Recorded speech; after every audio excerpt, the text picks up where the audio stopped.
This is how people die 24 hours after ignoring mild chest pressure. Yesterday, he said he was fine. He went to work, answered messages, laughed. There was pressure in his chest, but it wasn't severe. Not sharp, not crushing, not dramatic. Just tight. Just uncomfortable. Something he decided to monitor. But inside his coronary artery, a plaque had already ruptured. Platelets were gathering, a clot was forming, and the clock had started. He didn't know it yet, but he had entered the final 24-hour window, and most people don't recognize it when it begins. Not sharp. In the next few minutes, we're going to walk through what often happens inside the body during those final hours, hour by hour.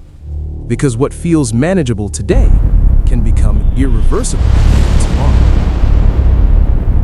A heart attack does not begin at the moment of collapse. It begins hours earlier, sometimes even the day before. Inside the coronary arteries, the vessels that feed the heart muscle, plaque builds slowly over years. Fat, cholesterol, inflammatory cells. Most of the time, that plaque sits quietly, stable. But sometimes, the thin cap covering that plaque weakens, and when it ruptures, the body reacts as if it has been injured. Platelets rush to the area. Clotting begins. At first, blood still flows, just not as efficiently. Oxygen delivery drops, slightly, subtly. The heart muscle downstream begins to struggle. This is where the first changes appear. Not dramatic pain, not collapse, just signals. Signals most people rationalize. Before we go further, think carefully. If mild chest pressure appeared and then faded, would it feel urgent or would it feel manageable? Hold that thought, because in the next stage, oxygen supply falls further, and that is where the real danger begins.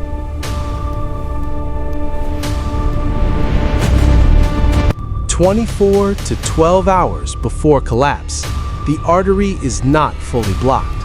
Not yet. The clot is forming, layer by layer, platelets attaching to the ruptured plaque. Each heartbeat pushes blood through a narrowing passage. Imagine water flowing through a pipe that is slowly filling with debris. At first, the pressure feels manageable. Flow continues, but resistance increases. Inside the heart muscle downstream, oxygen delivery begins to drop. Not completely, just enough to make the cells work harder. Heart muscle cells depend on oxygen to produce ATP, their energy source. When oxygen declines, they shift into a less efficient state. Energy production falls. Lactic acid begins to accumulate. This is when he feels it. Not crushing pain, just fatigue, a little heavier than usual. Climbing stairs feels slightly more difficult. There's pressure in the chest. Not sharp, not dramatic, just tightness, something easy to dismiss. And here is the dangerous part. At this stage, the symptoms often improve. They fade, which creates false reassurance. If discomfort fades, the brain assumes the danger passed. But inside the artery, the clot remains, and it is still growing. Pause for a moment, because this is the stage where outcome is still very changeable, but time is moving. 12 to 6 hours before collapse, the narrowing becomes critical. Blood is still passing, but barely. The heart muscle downstream is now under significant stress. Ischemia deepens. And this is when the body begins to react more aggressively. The chest pressure changes. It no longer feels vague. It feels heavier, more persistent. Not sharp pain, but a weight, as if something is pressing from the inside. He shifts in his chair. He rubs the center of his chest. The discomfort travels toward the jaw, down the left arm, because the nerves supplying the heart share pathways with those areas. This is not random. This is referred pain. Cold sweat begins to form. Not from heat, not from exertion, from adrenaline. The body senses distress. It activates the sympathetic nervous system. Heart rate increases, blood pressure rises. But here's the dangerous equation. The heart is now demanding more oxygen while receiving less. Inside the heart cells, ATP production drops further. Electrical stability weakens. The muscle fibers begin struggling to contract efficiently. And something else appears here. Restlessness, a vague sense of dread. Many survivors describe it later as, "I just felt something wasn't right." That feeling is not imagination, it is biology. Ischemic tissue releases chemical signals that affect the nervous system. The body knows before the mind understands. And this is where delay becomes dangerous, because at this stage, medical intervention can still reverse much of the damage. But most people wait. They wait for unbearable pain. They wait for certainty. They wait for collapse. If these symptoms happened at night, would they be mistaken for anxiety? Be honest, because the next stage is where the margin for survival begins to shrink. 6 to 1 hour before collapse. The artery is critically narrowed. Blood flow is now severely restricted. Parts of the heart muscle are receiving barely enough oxygen to survive.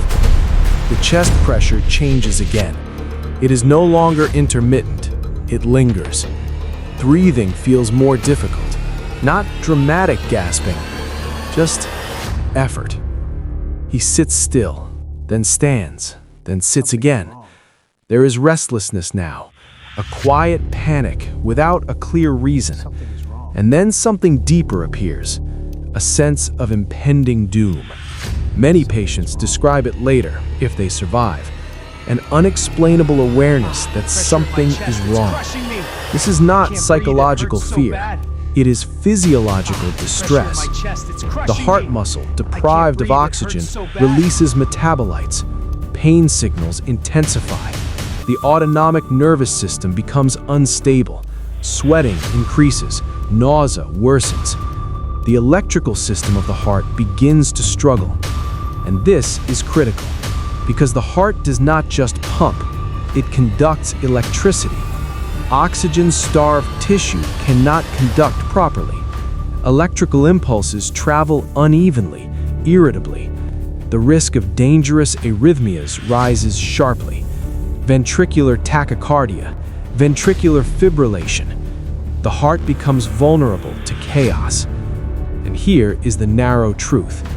If blood flow is restored here, damage may still be limited.